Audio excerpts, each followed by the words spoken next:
اللہ کے محبوب کی خدمت میں ایک شخص حاضر ہوا اور اس نے کہا کہ حضور میرا بیٹا مجھے اپنی چیزوں کو ہاتھ نہیں لگانے دیتا۔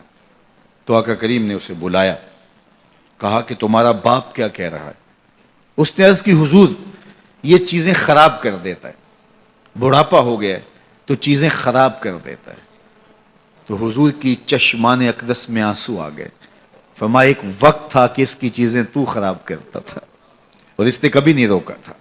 تو حضور نے ایک تاریخ ساز جملہ ارشاد فرمایا، انتا و مالو کا لے ابی کا، تو بھی اور تیرا مال بھی تیرے باپ کا ہے، وہ جو چاہے کرے تو اس کو روک نہیں سکتا۔ لیکن اولادیں جب سمجھدار ہونے لگے تو وہ والدین کو دقیانوس سمجھتی، وہ والدین کو اولڈ فیشن سمجھ لیتی ہیں، وہ سمجھتی ہیں کہ یہ تو جدید دور کے تقاضوں کو جانتی نہیں، حالانکہ والدین نے چکی کی طرح زمانے کو پیسا ہوتا ہے اور حالات کے جبر کو سہا ہوتا ہے اور تجربات کی چکی میں خود پسے ہوتے ہیں اور انہیں پتا ہوتا ہے کہ جو ہے وہ کیسے زندگی گزارنی ہے۔ اگرچہ وہ جدید دنیا کی اصطلاحات سے واقف نہ ہوں اور جدید زبانوں اور لہجوں سے آگاہ نہ ہوں، جدید فیشن انہیں نہ آتے ہوں، لیکن حالات کو کیسے گزارنا ہے یہ انہوں نے اپنے تجربات سے سیکھا ہوا ہوتا ہے، اور اولاد اگر ان کی اتباع کرتی ہے تو وہ سرخرو ہوتی ہے۔ لیکن چونکہ گرم خون جب آتا ہے تو پھر وہ چاہتا یہ ہے کہ میں زیادہ سمجھدار ہوں، تو والدین کو وہ اگنور کرنے لگ جاتے ہیں، اور والدین جب اپنے اختیارات سمٹتے محسوس کرتے ہیں اور اولادوں کے اختیارات بڑھتے ہوئے محسوس کرتے ہیں تو ایک طرح سے وہ اندر سے ٹوٹنا شروع ہو جاتے ہیں، اور یہ ان کے لیے اذیت کا سامان ہے۔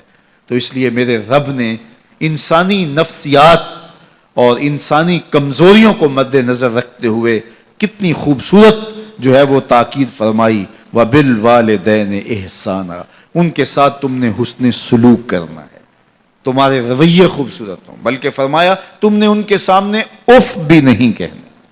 کلمہ تعفیف کیا ہے؟ اف بھی نہیں کہنے۔ تو کہتے ہیں کہ آپ کے ہاتھ پر، بدن پر، لباس پر، کسی جگہ پر کوئی گرد، کوئی ریزہ پڑا ہوا ہو تو آپ اس کو پھونک سے ایسے اڑاتے ہیں، پھونک مارتے ہیں، تو اس سے جو آواز پیدا ہوتی ہے اس کو اف کہتے ہیں۔ تو کہا کہ اس قدر بھی ان کے سامنے تم اپنے معاملے کو پیش نہ کرو، والدین کے سامنے یوں محبت کا اظہار کرو۔ کلمہ تعفیف کے زمرے میں علماء نے یہ بھی لکھا ہے کہ ہر وہ رویہ جو ماں باپ کے لیے اذیت کا سبب ہو، ہر وہ کام جو والدین کے لیے اذیت کا سبب ہو، اس کو نہ کیا جائے۔ حضرت امام حسن رضی اللہ تعالی عنہ حضرت سیدہ فاطمہ الزہرا رضی اللہ تعالی عنہ کے ساتھ کھانا نہیں کھاتے تھے۔ ایک دن انہوں نے کہا بیٹا میری آرزو ہے کہ تم میرے ساتھ کھانا کھاؤ، لیکن میں دیکھتی ہوں کہ تم میرے ساتھ کھانا نہیں لیتے ہو۔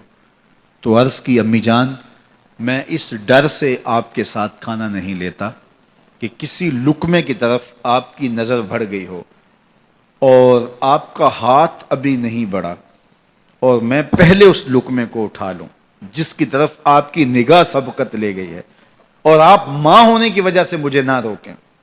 وہ ایک فلسفی کہتا ہے مجھے ماں کی محبت کا صحیح اندازہ اس دن ہوا جب سیب 4 تھے اور ہم 5 تھے۔ ماں نے کہا میں تو سیب پسند ہی نہیں کرتی۔ یہ ماؤں کے روپ ہوتے ہیں، یہ ماؤں کے پیار کا رنگ ہوتا ہے۔ تو کہا کوئی لقمہ اچھا ہو اور آپ کی نظر بڑھ گئی ہو، لیکن میرا ہاتھ پہلے بڑھ جائے اور آپ اس وجہ سے کہ آپ ماں ہیں تو آپ جو ہے وہ اس کی طرف ہاتھ نہ بڑھائیں، تو میں اس ڈر سے آپ کے ساتھ بیٹھ کے کھانا ہی نہیں کھاتا۔ تو کہا ان کے سامنے اف بھی نہ کہو اور ان کی تعظیم کرو۔